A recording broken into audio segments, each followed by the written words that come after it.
welcome here to TalkFCB and welcome back to the channel here today, guys, for what is a big video, because today we are going to be discussing Barca's first home game of the season against Cadiz, and we're going to be going over the lineup, which may indeed contain a few surprises. We're also going to be keeping an eye on the very latest transfer news and a few contract renewals, which may be on the verge of happening. It is all coming up for you today. I hope you're going to enjoy it, so come on, and let's do this. Now, today's video is coming to you courtesy of Manscaped, who continue to be a huge help to the channel and to ultimately keep me doing what I'm doing right here with all of you guys, day in, day out. And as a special treat to all of you tuning in today, Manscaped have decided to keep the discounts rolling. You can still get 20% off your Manscaped order by using the code TalkFCB at checkout. And that means what you can do is that you can have a nice saving on all of Manscaped's men's grooming products. Whatever you need, it is right there. Whether you're looking for a specific tool to give your edge a bit of a new look, it might be the Lawnmower 4.0, that could be the key for you, or maybe the Weed Whacker 2.0, but maybe you want to step up your beard game. They've got the Beard Hedger, the Plough, and the Handyman. And I've got to say, guys, Manscaped, these are great names. These are some truly brilliant product names, I've got to say. But whatever you need to feel your best ahead of the new season, new start, new me, Manscaped have got you covered. And do not forget to use the TalkFCB code at checkout for 20% off. Thank you indeed for all of you for the fantastic support. But indeed, guys, if we do kick right off with the big transfer topic right now, when it comes to Barca, it is all about Joao Cancelo. We are eagerly awaiting all the latest news on that, and we spoke yesterday about how Fabrizio Romano says now the deal to take Cancelo to Barca, the loan deal there, is only a matter of time. With it being said right now that the two clubs, Barca and Man City, could reach a full agreement over the weekend, over the course of Saturday, Sunday perhaps, with the possibility of the official announcement on this coming next week, maybe at the beginning of next week. That would be absolutely ideal, because we all agree the sooner we can get Cancelo into this squad, the better for our team. But what I do just want to touch on here, guys, is just a little bit of skepticism that is creeping in right now as we get closer to the Cancelo deal. Maybe it's coming from outside of the club there to just put a dampener on our spirits, maybe. I don't know. But we are hearing basically about how Pep Guardiola doesn't want Cancelo, about how he doesn't want him part of his team, part of his dressing room. So should Barca want him? There are questions right now again about Cancelo's attitude. Is he going to bring a bad feeling to Barca? Is he going to cause a problem around the club? Is that something to be concerned about? But what I want to clarify here, guys, and what I want to make very, very clear, this is not a Neymar type situation. This is not a case here of bringing a player in maybe where there are question marks about them, and suddenly then Xavi has got to deal with that baggage, because this is a player. Don't forget, Xavi's been pushing for him. Xavi, from the beginning of the transfer window, he's wanted Cancelo, and the player knows that as well. He's been really pushing for him. He wants him part of his team, part of the dressing room, and that for me is absolutely crucial, because don't forget, guys, it's not too long ago now, Pierre-Emerick Aubameyang, he came in, remember, on a free transfer because Mikel Arteta wanted him gone. He wanted him out of Arsenal, whatever the cost. He felt he was causing a problem in the dressing room. He didn't like the feeling there around Aubameyang, and people were concerned that Aubameyang was going to bring that to Barca, that under Xavi, would he be able to handle that? But look at how Aubameyang adapted. Almost immediately, he had an incredible impact. We got the best out of him. He loved being here. He was great in the dressing room. So I just want to say, what happens maybe at other clubs doesn't mean it's going to happen here. And I'm absolutely sure right now that Cancelo is going to be highly motivated, because don't forget too, this is the move that he wanted. It's not just about here, Man City forcing him out and he's just looking at his options thinking, okay, I've got to go somewhere. He wanted to come here from the beginning of the window. He made it so clear. I only want Barca. It'll be a dream for him to come. I think he'll be motivated by the challenge.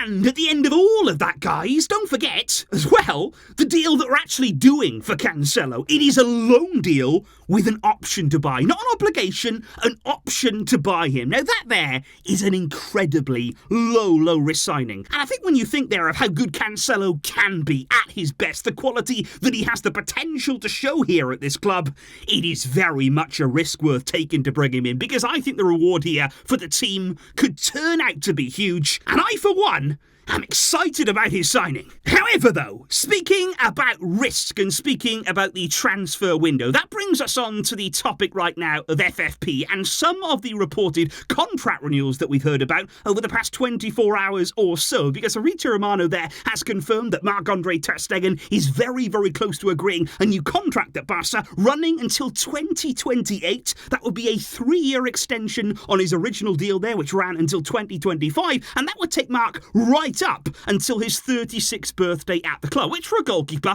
is manageable. But here comes the problem, because we know that ter Stegen is one of the highest earners at the club. He's one of those players right now on those old Bartomeu contracts, and of course, the club want to bring that down. They want to bring the overall wage down, the yearly wage, for FFP purposes. But what apparently has been agreed upon on this new ter Stegen renewal is that he will defer a large part of his wages from this season and from next season. Now that means they're not taking a cut, but it means pushing the wage back, deferring it there, pushing it into another year, basically delaying the inevitable almost. And then in the final 3 years of that new ter Stegen deal, his wages overall then will increase. And I think that for me, guys, these are the kind of deals right now that I'm starting to feel very uneasy about. Because of course we don't know the exact details, we don't know what that new contract salary will be, so we can't fully judge the situation yet.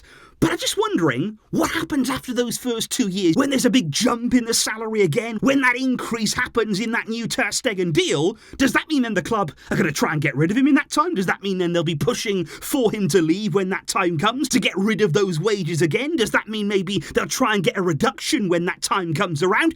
But it just doesn't seem like the best long-term plan, because just think of somebody there like Frenkie de Jong, who again is somebody on those big Bartomeu wages, but he's already deferred his wages in the past. We've seen that exact situation play out with de Jong, whereby the club were trying to get rid of him to save on that salary. And now, of course, it's being reported this morning that the club have indeed opened talks with de Jong too. And again, it might be a very similar deal here to what we're doing with ter Stegen. And I just think, guys, at this point, we've got to be very, very careful, because the ideal scenario would be renewing both of these players. Yes, they're key players in our team. They're very, very important to us, but try and bring down the overall cost of their wages at the club. Try and bring that salary in line with our current wage structure. That's what we're going to be looking for from these deals, because I just don't want to see us here trying to get short-term gain in FFP, looking to this season, looking to next season only, and forgetting what might happen further down the line. Let's make sure here there's no big jumps in contracts later on that lead to problems further down the line. Let's see what's going to happen. But okay, guys, let's now turn our attention to Sunday's match against Cadiz, which in itself, let's just stress here,